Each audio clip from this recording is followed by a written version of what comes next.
Bueno, digo, recién comentábamos que con Aida que tenemos muchas cosas en común. Primero hablamos con las manos, medio expresivamente, así que hablamos paradas cuando ella le toque hacer la presentación.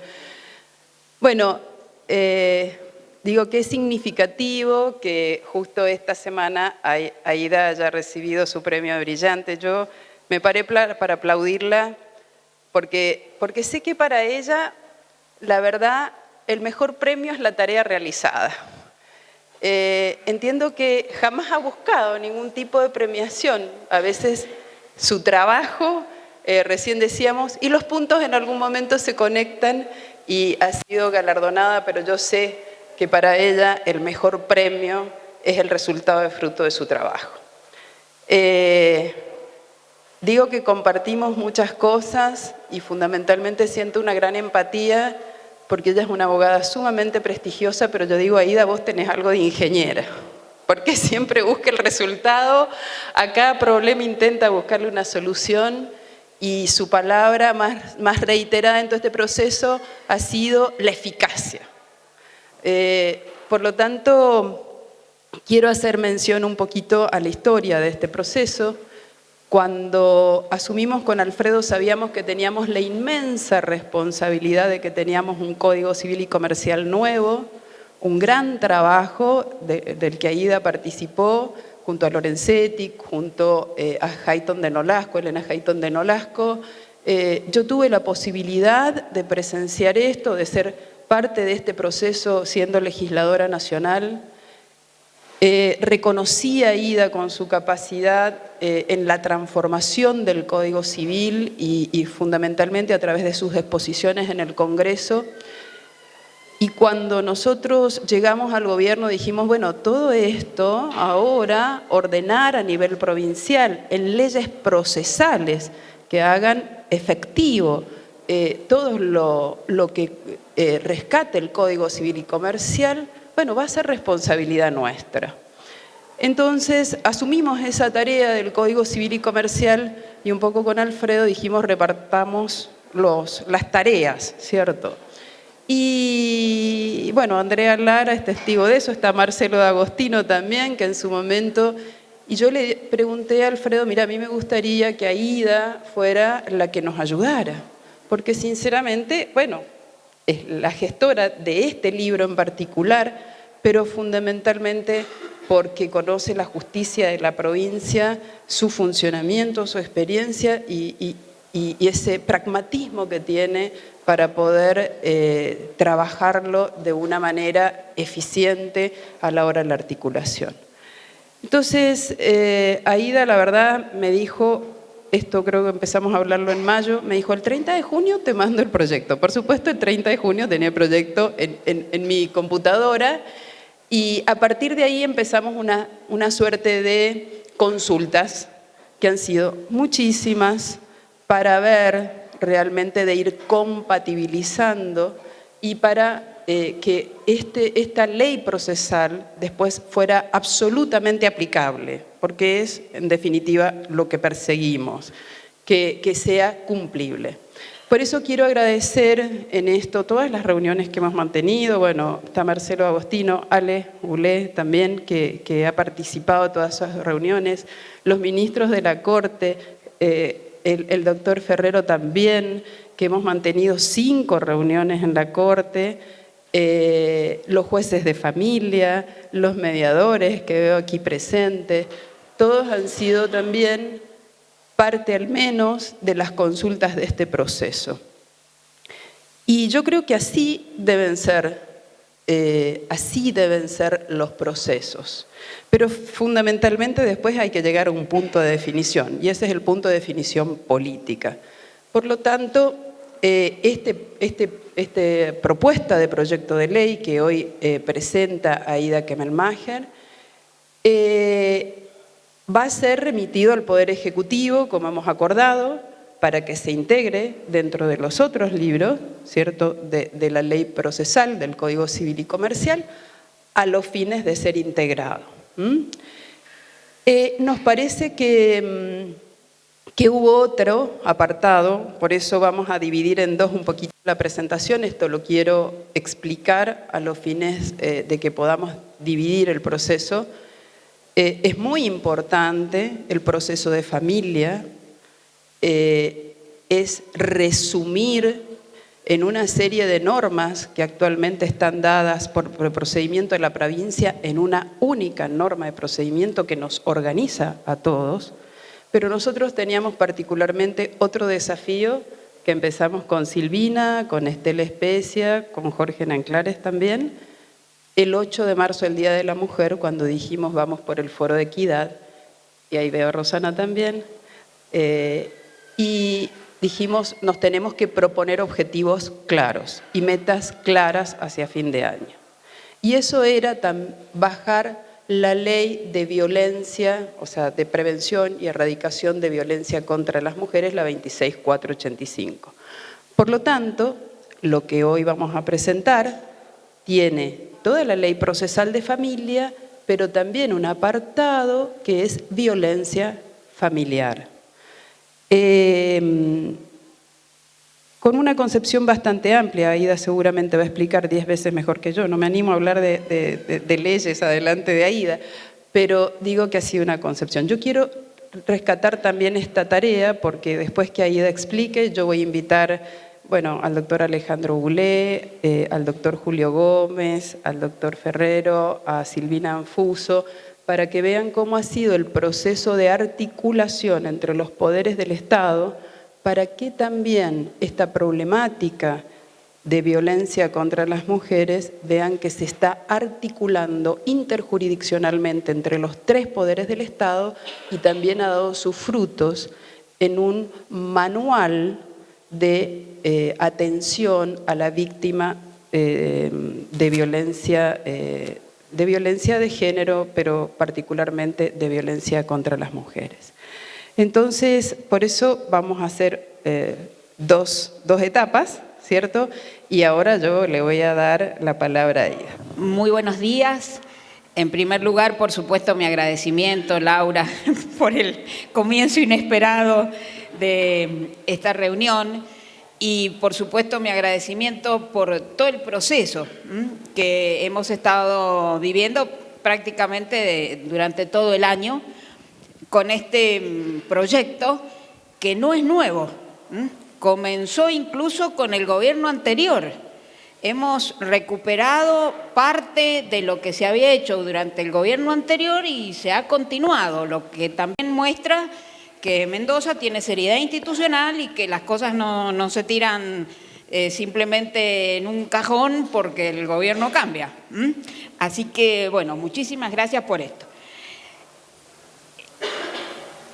Laura ya dijo que lo que estamos intentando ahora es adecuar la legislación procesal al Código Civil y Comercial. Y quisiera comenzar entonces, en función de esto, con una frase que me gusta mucho repetir de un italiano, Angelo Luminoso, que dice que el proceso señala el momento crucial de la tutela de los derechos. Señala el momento más alto y más crítico, dado que la tutela jurisdiccional constituye, por así decirlo, la última playa, la última de las tutelas previstas. Para no leer todo y como esto queda, ¿qué quiere decir Luminoso con esto? Quiere decir que cuando fracasa el proceso, fracasa el derecho. Porque yo puedo tener muchos derechos, pero si el juez me dice que no lo tengo, no lo tengo. Por lo tanto, el derecho procesal y los procedimientos son muy importantes y no se puede, por el carácter instrumental del proceso, quitarle importancia. No, la importancia es mayúscula.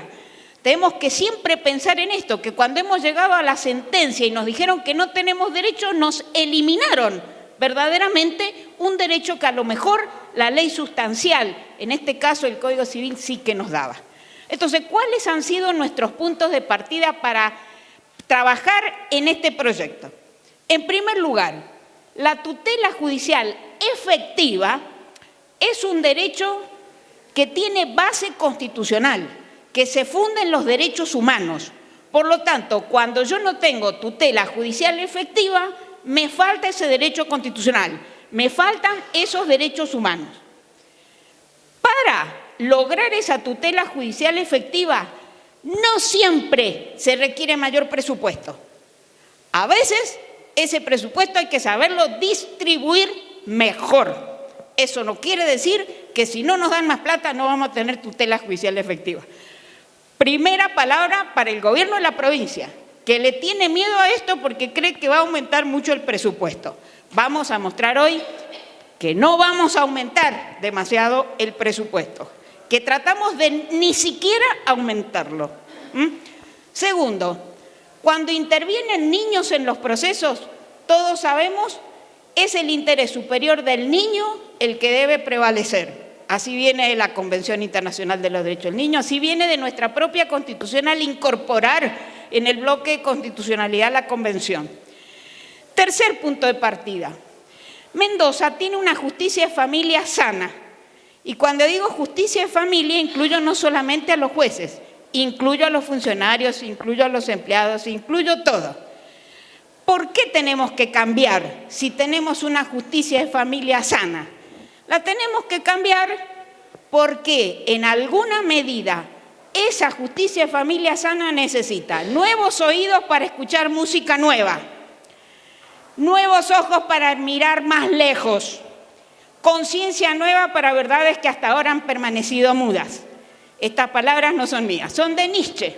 Y en todos los órdenes de la vida siempre necesitamos nuevos oídos para nueva música, nuevos ojos para mirar más lejos y nueva conciencia para tener verdades que antes no habíamos escuchado y que ahora sí la tenemos que escuchar. ¿Y por qué digo esto? ¿Cuál es la imagen que tiene de la justicia de Mendoza? Esa justicia de familia sana. Pero ¿cuál es la imagen que tiene el hombre común de la provincia de Mendoza? Esta. Para el hombre común de la justicia de Mendoza somos una justicia sana, pero así, con un señor que le cuesta muchísimo llegar hasta arriba. Y el que crea que esto no es así, por supuesto, les pido, sáquense la venda. Hagan una encuesta por la calle, pregunten qué es lo que piensa el hombre común de nosotros, y yo me incluyo porque fui 26 años jueza de la Corte de la Provincia de Mendoza, como todos ustedes saben. Entonces, ¿qué dice el Código Civil y Comercial sobre los procesos de familia? Tiene todo un título referido a los procesos de familia, estos artículos, del 706 al 723. ¿Qué nos interesa de ese código? Nos interesa de ese código que nos dice que cuando instrumentamos ese código en las provincias, tenemos que respetar el principio, vuelta otra vez, tutela judicial efectiva, inmediación, buena fe y lealtad procesal, oficiosidad, oralidad, acceso limitado al expediente. Tenemos que buscar fundamentalmente la resolución pacífica de los conflictos, o sea, los medios alternativos. Tenemos que tener jueces especializados, tenemos que contar con apoyo multidisciplinario y después que si están involucrados niños, su interés superior. Eso es lo que tenemos que hacer. No podemos hacer otra cosa, porque estaríamos vulnerando principios básicos que nos vienen del Código Civil y Comercial hoy. Entonces, ¿qué pretendo hoy en esta media hora que me ha dado mi querida Laura? Por supuesto, no explicarle los 316 artículos que tiene este código, sino cómo se concretan esos principios del Código Civil en la ley procesal. Tiene, como bien se dijo, 5 partes. Una primera parte que es general. En segundo lugar, las clases de proceso, ahí nos va a interesar mucho porque aquí viene una etapa previa muy importante. Luego los procesos especiales, divorcio, adopción, Cuarto, el proceso de violencia familiar que adelantó aquí Laura, y que ustedes dirán, pero si el proceso de violencia familiar es un proceso especial, ¿por qué no lo pusiste acá? Les decimos por qué. Somos sincerísimos. Señores, el problema de la violencia es muy complejo. Nadie se cree que esto es lo definitivo. Muy complejo. Hay muchísimas ideas, muchísimos proyectos, muchísimas concepciones, pero todos estamos conscientes de que nada es perfecto, que tendremos grandes imperfecciones, cualquiera sea lo que estipulemos. Y lo pusimos al final precisamente porque si hay nuevas ideas, si nos pueden hacer nuevos aportes, aquí vendrán y no tendremos que modificar demasiado estas primeras partes. Luego, las disposiciones transitorias, que son las que le van a dar tranquilidad al gobierno con el tema del presupuesto. Entonces, ¿cómo se expresan esos principios generales en el proyecto? Tengo un artículo 1, cuando lo abro, que es lo primero que me encuentro, un artículo 1 que me dice que la finalidad del proceso de familia es que la efectiva operatividad de las normas del derecho sustancial. Y por supuesto tendré que tener en cuenta la Constitución Nacional, la Constitución de las provincias, los instrumentos internacionales de derechos humanos, etcétera, etcétera. Alguien nos dijo, pero ¿por qué no le ponen acá la Convención Internacional de los Derechos del Niño? Señores, esa convención está acá, los instrumentos internacionales de derechos humanos en los que la nación se aparte. Si le ponemos la Convención de los Derechos del Niño, también le vamos a tener que poner la de la no discriminación contra la mujer, etcétera, etcétera. ¿Cuáles son los principios y reglas de este proceso? Y tenemos que respetar, fíjense, el proceso de respetar el debido proceso, asegurar la tutela judicial efectiva. Pareciera que somos reiterativos, pero no. Como dice una queridísima amiga mía uruguaya, hay veces que con estas cosas hay que repetirlas y tener un hacha, abrir la cabeza, acordate siempre de la tutela judicial efectiva.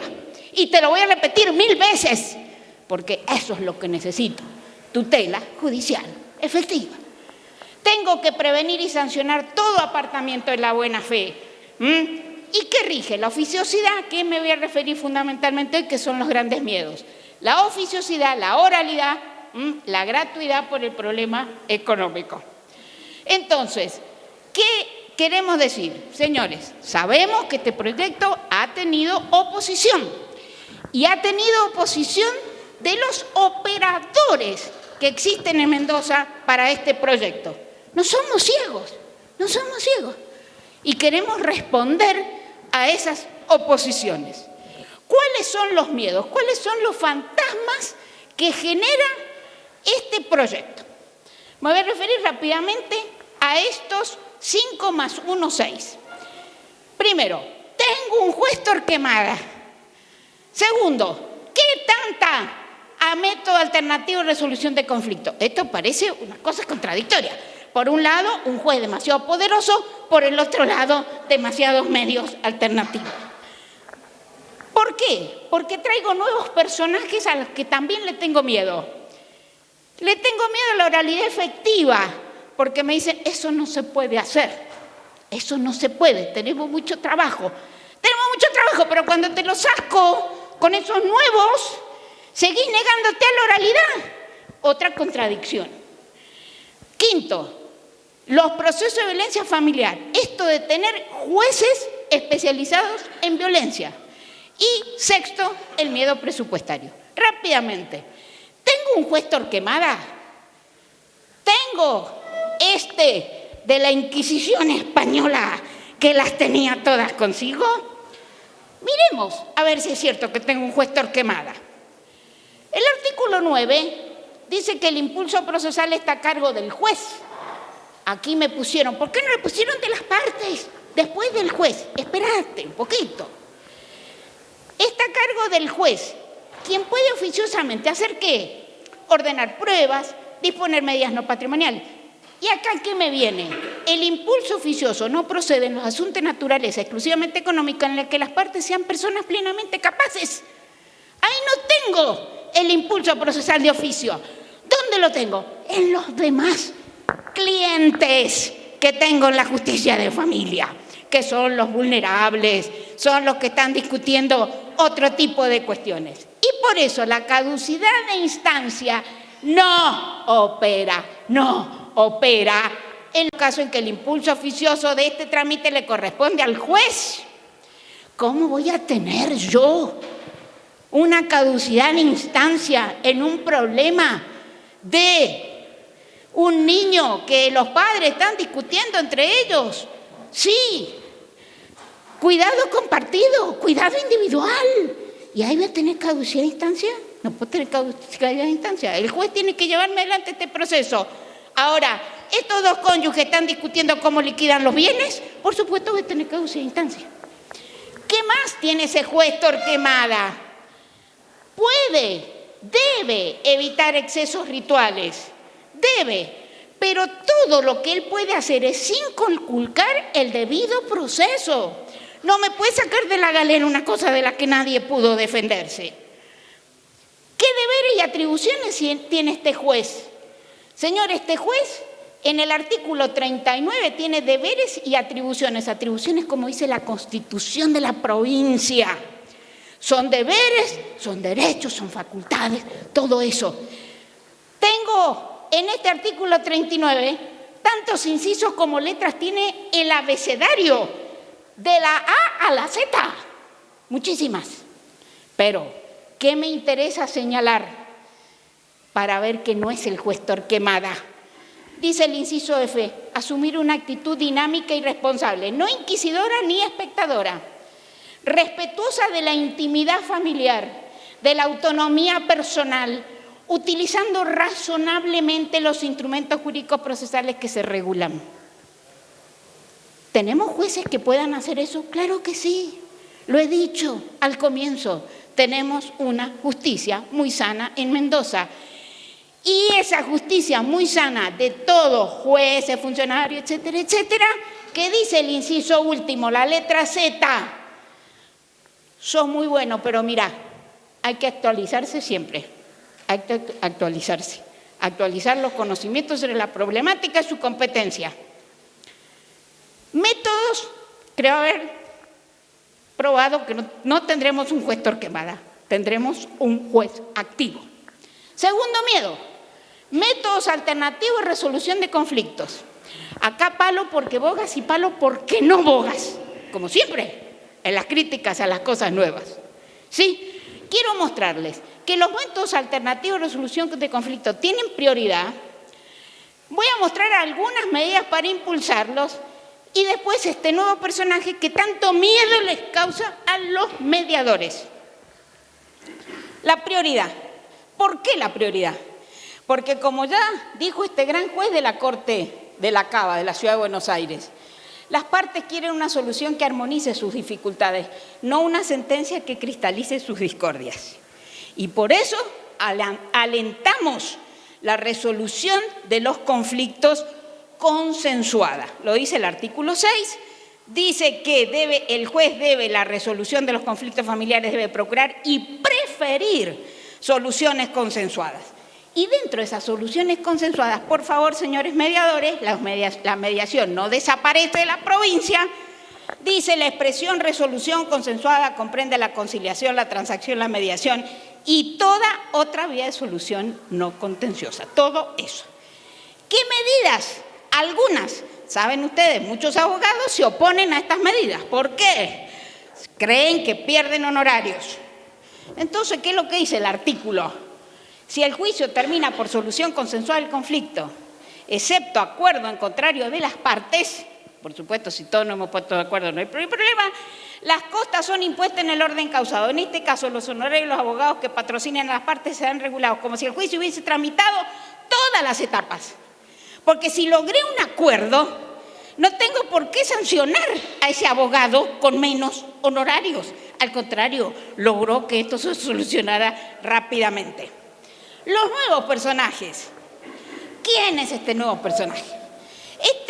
Esta ley procesal que tanto hemos trabajado con todo mi grupo, porque esto no es individual mío, esto viene, sí, del código modelo que hicimos a pedido de la Ciudad de Buenos Aires y después cada provincia lo fue adaptando a su manera. Y en esa adaptación, por supuesto, he tenido muchísima gente al lado mío y no puedo dejar de mencionar a Mariel Molina, que está acá, a Elian, que no ha podido venir, y a todo el grupo que ha trabajado conmigo. Entonces, acá, cuando hablo de la integración de la justicia de familia y violencia, ¿quiénes nombro? La Cámara de Familia y Violencia. Los juzgados de familia, los juzgados de violencia familiar. Primer miedo, signo de interrogación. Juzgados de paz. Estos juzgados de paz van a seguir trabajando en todos los temas que tienen y los necesito cercanos, especialmente en materia de violencia. El famoso consejero de familia, el que incorporo nuevo, el Ministerio Público Fiscal, el Ministerio Público Popular, etc. Entre los organismos auxiliares, por supuesto, tengo que tener una unidad interdisciplinaria especializada en violencia familiar, que tenga perspectiva de género. ¿De dónde lo voy a sacar? De lo que ya tengo. En lo que tengo hay mucha gente que está preparada para violencia de género. Tengo que ponerla en el lugar que corresponde. Y no como cuando yo llegué a la corte, allá lejos, ya hace tiempo, más de 30 años, que tenía gente especializada que estaba en mayordomía poniendo el papel higiénico en los baños. Ese me lo llevé a la biblioteca y me fichó toda la biblioteca. Y así tuvimos fichada la biblioteca del Poder Judicial. O sea, hay que saber distribuir a la gente para que también sea feliz la gente en lo que tiene que hacer. Acá tengo también el cuerpo de mediadores que sigue. Y tengo un comité de bioética que no me cuesta porque lo llamo ad hoc cuando tengo los problemas. Otros no tan nuevos, pero que expresamente incorporo. El 47 me habla del patrocinio letrado de niñas, niños y adolescentes, o sea, el famoso abogado del niño. El 48 me habla del patrocinio letrado de personas con capacidad restringida, que también van a necesitar su abogado. Pero ahora voy al nuevo que asusta. ¿Cuál es el nuevo que asusta? Este famoso consejero de familia. Este consejero de familia, de acuerdo con el 22, cada juzgado debe contar con 2, deben tener reconocida versación y cumplimentar los requisitos establecidos por la Constitución de Mendoza para ser juez de primera instancia. O sea, los años, esto y lo otro, pero no necesita el acuerdo del Senado. Tiene que tener los requisitos, pero no acuerdo del Senado. ¿Por qué no necesita acuerdo del Senado? No necesita acuerdo del Senado porque el consejero no tiene jurisdicción. El consejero va a tratar de arreglar todo, ya vamos a ver, pero después le va a mandar al juez y el juez será el que homologue o no. El consejero no tiene jurisdicción, no tiene jurisdicción. También cada juzgado de familia tiene que contar con ese consejero. ¿Por qué sí al consejero? El consejero no es un invento nuestro. Ese consejero existe en varias provincias, me voy a referir concretamente a la provincia de Buenos Aires, donde existen problemas terribles. Y ese consejero de familia, yo no digo que sea la panacea universal. Lo que digo es que ha solucionado y soluciona muchos problemas. El consejero no es la panacea, la mediación tampoco es la panacea. Voy a repetir la frase de un gran mediador, Marlowe, cuando decía que la mediación es un procedimiento imperfecto, como los procedimientos judiciales, que emplea una tercera persona que es imperfecta, porque tampoco los mediadores son perfectos, para ayudar a 2 personas imperfectas, tan imperfectas que por eso se fueron al conflicto, a concluir un acuerdo que siempre es imperfecto, en un mundo imperfecto. Entonces, no tenemos que creer, lo que yo hago es perfecto, ya llegué. Acuérdense de ingenieros. El que cree que llegó está muerto. Sí, muy bien. ¿Qué atribuciones tiene ese consejero? Ese consejero, ¿por qué? ¿Por qué ese consejero? La mediación en Mendoza. Escúchenme, cuando yo estaba en la corte fui la que impulsó la mediación en Mendoza. Y no rechazo la mediación, no la rechazo. Lo que digo es que estos vientos nuevos, las nuevas realidades, nos están demostrando que necesitamos también otra cosa. Necesitamos ese consejero porque tiene funciones que la mediación tradicional, esa mediación pura, no acepta. Esa concepción pura de la mediación. Acerco a las partes, nada más. No. En el derecho de familia necesitamos más. Necesitamos ese mediador para algunas cosas, pero para otras cosas necesitamos más. ¿Qué es ese más? El que orienta, el que propone determinadas soluciones, que propone la intervención de determinadas personas que elabore conjuntamente con quién, con el cuerpo auxiliar interdisciplinario, estrategias de intervención o alternativas. No que logró el acuerdo y chao, y no te vi nunca más. Hay que hacer seguimiento de lo que le pasa a la gente. Y eso lo voy a tener acá. Voy a colaborar con el juez informándole. Actualizo los conocimientos sobre problemática. Entonces, ¿cuál es la diferencia? ¿Qué tenemos y qué queremos tener? Tenemos mediación. Mediación que es obligatoria solo en algunos campos del derecho familiar, pero no en otros. ¿Qué pretendemos tener? Pretendemos tener una etapa previa donde va a intervenir ese consejero en casi todo. En casi todo, menos en lo que la ley dice que no va a intervenir. Pero si la ley no dice que no interviene, va a intervenir en todo, no solamente en régimen de comunicación, uniones convivenciales, etcétera, como tenemos. ¿Y en qué consiste esa etapa previa? Esa etapa previa que lleva adelante este consejero es obligatorio, tiende a la resolución consensuada de conflictos. Este funcionario entonces informa, orienta, acompaña, asiste. ¿Para qué? Para evitar procedimientos contenciosos, para ponerle fin a los ya iniciados y para disminuir los alcances conflictivos de los que ya tenemos. Se aplica, como dijimos, a todo menos a lo que dice la ley que no se aplica.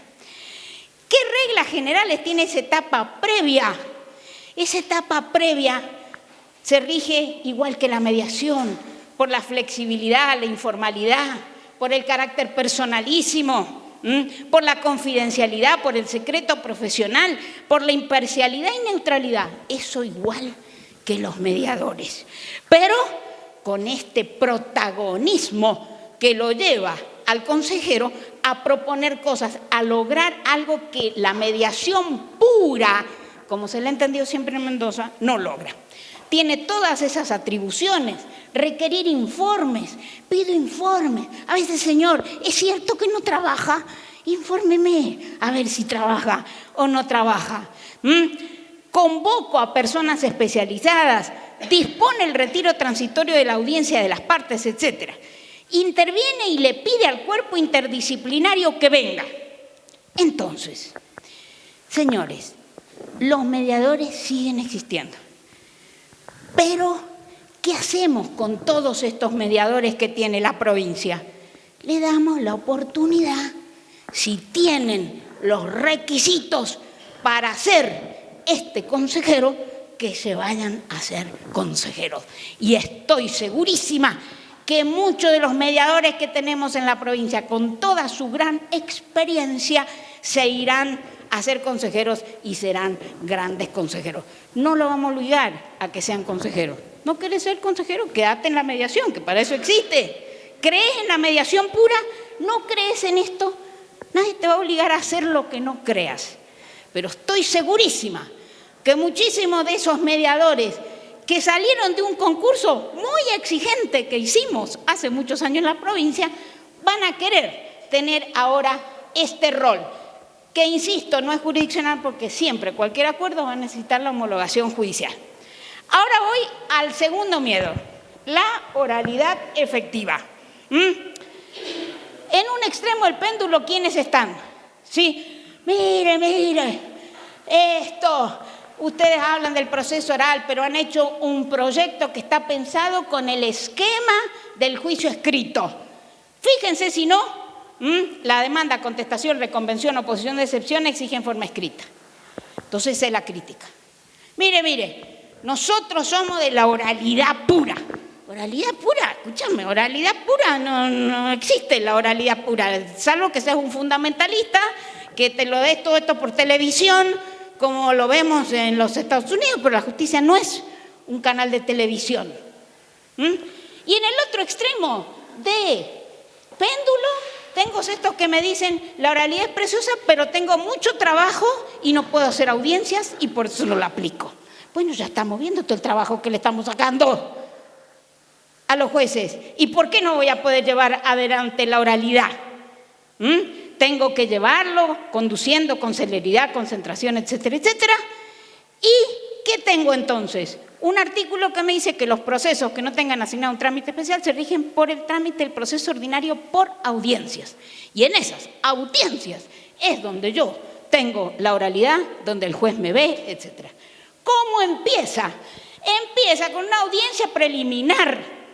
En esa audiencia preliminar voy a andar limpiando este bosque lleno de hojas y de ramas que no me dejan ver el problema. Y ahí el juez, ahí en esta audiencia preliminar, ahí el juez es el que va a tomar las riendas del proceso.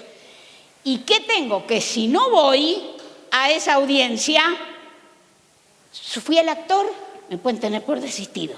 Fui el demandado, me pueden tener por cierto todo lo que el otro dice. ¿Esto para qué? Para que la gente vaya a esa audiencia preliminar. ¿Ahí qué hace el juez? Vuelta otra vez, invita a la conciliación, métodos alternativos de resolución. Recién si no llega al acuerdo, ahí sí que vamos a seguir con el juicio adelante. Procesos de familia, el otro miedo. ¿Cuáles son los puntos de partida? Como ya dije, primero, alta complejidad. Por eso hemos tenido marchas y contramarchas. Todo junto, justicia penal y civil acá, o justicia civil por un lado, justicia penal por el otro. De género y de doméstico, solo doméstico. Miles de veces fuimos y vinimos. Miles. Y entre nosotros, los que trabajamos en esto, tampoco teníamos acuerdo. Y esto es así por la complejidad que tiene este problema. El segundo punto, nada es suficiente. Siempre vamos a necesitar más. Y si fuimos a juicio, es la prueba de que fracasó la prevención. Y si fracasó la prevención, es porque tenemos violencia. Y si tenemos violencia, es porque la sociedad no anda bien. Entonces, esos son nuestros puntos de partida. ¿Qué tiene este proceso de características? Y qué es lo único que les quiero señalar. Su objetivo es prevenir, sancionar, erradicar la violencia familiar. ¿Quién recepta la denuncia? Los juzgados de violencia familiar, en primer lugar, deben contar con guardias 24 horas para recibir la denuncia, porque la violencia no tiene horario, ¿sí? Pero esa denuncia yo la puedo presentar ¿ante quién? La puedo presentar ante ese juez, pero también ante otros organismos habilitados y también en la policía, porque nuestra gente va a la policía. No hay nada que hacerle, va a la policía. Entonces, ¿qué es lo que pasa? Ese le tiene que mandar rápidamente todo lo que recibe a ese juez de familia para ahí canalizar ante el juez de familia. Y lo que nos interesa fundamentalmente, porque no tenemos tiempo para explicar cada uno de los artículos, como ya les dije antes, pero esto es lo que me interesa señalar, la actuación coordinada con la justicia penal. La justicia de violencia familiar y la justicia penal deben actuar coordinadamente para alcanzar la máxima protección. Impedir la reiteración de actuaciones ya realizadas en otra sede para no revictimizar. Y tengo acá frente al juez, este juez de violencia, que puede tomar una serie de medidas. Acá no la tengo hasta la Z, pero sí hasta la S. O sea, muchísimas medidas que puede estar tomando este juez de familia. Más las de la A a la Z que tenía el juez de familia, que tampoco se la niego. Y disponer al final toda otra medida que entienda corresponder. Y fíjense, incluso ante el incumplimiento de la medida, ese juez de violencia puede disponer el arresto cuando los hechos de violencia configuren un delito penal grave. ¿Y qué es lo que va a hacer? Remitir inmediatamente la actuación al juez penal. ¿Y el juez penal qué es lo que va a hacer? Va a hacer lo que el doctor Goulet dice que tiene que hacer el Ministerio Público. A veces llevará el proceso adelante y otras veces aplicará el principio de oportunidad. Eso no es el juez de familia el que se lo va a decir. Le vamos a mandar el expediente y la justicia penal sabrá cómo actuar con estos nuevos ojos para escuchar esta nueva música. Bien, hacemos seguimiento, hacemos supervisión. No es cierto que los jueces de familia toman la medida y a otra cosa. Eso no es lo que nos enseña la Corte Interamericana. Cuando la Corte Interamericana nos ha condenado, nos obliga a decirle a la Corte qué es lo que estamos haciendo, cómo estamos cumpliendo. Y los jueces de familia tienen que acostumbrarse que nosotros también tenemos que hacer seguimiento de lo que estamos haciendo, porque lo que hemos ordenado, como dicen, le gusta decir a los colombianos, no es un saludo a la bandera. Lo que hemos ordenado tiene que cumplirse. Y para saber si se cumplió o no, tenemos que hacer ese seguimiento. En las disposiciones transitorias tenemos solucionado, parcialmente, por supuesto, el problema del gobierno. El cuerpo de mediadores, ya los dije, continúa, pero puede pasar el que quiere hacer este nuevo funcionario. Y los juzgados de violencia familiar, ¿cómo lo vamos a crear? También sobre la base de los jueces de familia, que ya tenemos los que quieren asumir este nuevo desafío. Y será la Corte la que lo va a hacer, pero lo va a hacer igual que lo hicimos nosotros cuando teníamos juzgados de menores y teníamos que crear los juzgados de familia. ¿Qué hicimos? Y acá tengo testigos. Llamamos a los jueces de menores. ¿Quién quiere quedarse siendo juez de menores infractores? ¿Quién quiere pasar a ser juez de familia? Y los que quisieron se quedaron de un lado y los que no quisieron se quedaron del otro lado. Esto tiene que tener seguimiento. No solamente van a tener seguimiento los jueces de las disposiciones que están ordenando. Este código va a tener seguimiento. Y vamos a crear una comisión. Esa comisión la van a integrar todos los interesados. La va a integrar también un representante del Colegio de Abogados. ¿Y qué es lo que va a hacer? Recoger la información sobre las dificultades que este código ha generado, formular propuestas de reforma cada 3 años. Y puede ser cada 2. Y cada uno al comienzo, si necesitamos cambiar. Señores, como ya decía aquel grande del derecho procesal italiano, Pietro Calamandrei, nadie está en mejor condiciones que nosotros, que somos los mecánicos de estos aparatos instituidos, para traducir la justicia en la realidad cotidiana, para comprender que cuando esos aparatos se traban, la justicia viene a ser una befa siniestra, befa en italiano, una bruja, y una traición para quien sufre y espera. No podemos seguir haciendo esperar a la gente. Gracias.